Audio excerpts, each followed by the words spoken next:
So who knows the name of the famous person who killed himself in this Los Angeles cemetery? I'll give you a hint. He had something to do with the Menendez brothers. Hi everybody, thanks for joining me on my tours of cemeteries, gravesites, memorials, and final resting places of the famous and infamous people who are gone but not forgotten. Barry Levin was known as the attorney to the stars because of the many famous and high-profile people that he represented.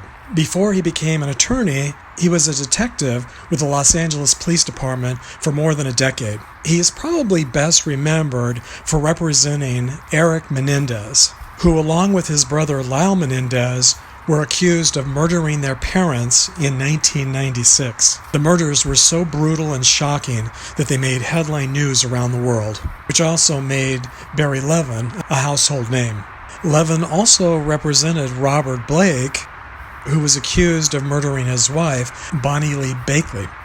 Because Blake was a famous actor who had started his career in the Our Gang series, and who went on to become a very successful actor in movies and TV shows as an adult, it became another one of those famous Hollywood crime stories that seemed to capture the imagination of the country and the world. According to various reports, Levin suffered from a disease that left him with severe and chronic pain. After years of pain and suffering, he reportedly took his own life by shooting himself in the head at the Los Angeles National Cemetery in Westwood, California. When I read about his story, it really made me wonder how many other people, famous or not famous, have taken their own lives in cemeteries. I've never heard of anyone doing this before. Have any of you? He had to have known that doing something like this would once again make dramatic headline news. He only lived 54 years, but sadly his short life seemed to be filled with more than his share of pain and violence and murder. Maybe part of Levin's legacy is to remind the rest of us not to take our own good fortune and good health for granted. If you're planning to visit his gravesite in person, it's easy to find. The entrance gate is just on the other side of the chapel that you see straight ahead. You come in through the gates and make the first left, and then on the right-hand side is this center section where you'll find Levin's grave in row EE. It's just a short distance in from the curb. And if you're wondering what the noise is in the background, it's the famous 405 freeway and the cars speeding by that you can see from almost every grave remind you that life goes on.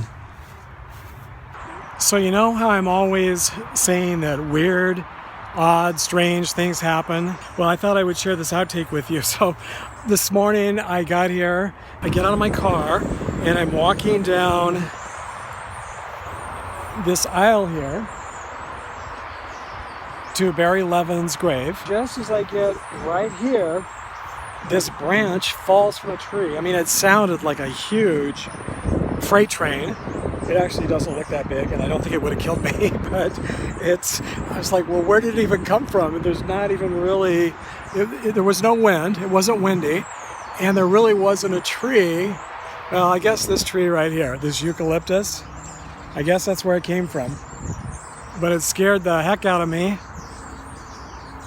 and I just thought I would share that with you, since I thought, wouldn't that be ironic to be killed in a cemetery, going to a gravesite of someone who killed himself in a cemetery. I don't know, seems... So I'm glad I'm still alive, and I'm glad the branch, it wasn't that gigantic, but it makes you think. Some of these tree branches are very heavy and could easily kill someone by accident. Anyway, just thought I would share that with you. So thanks again for watching, and hope to see you next time.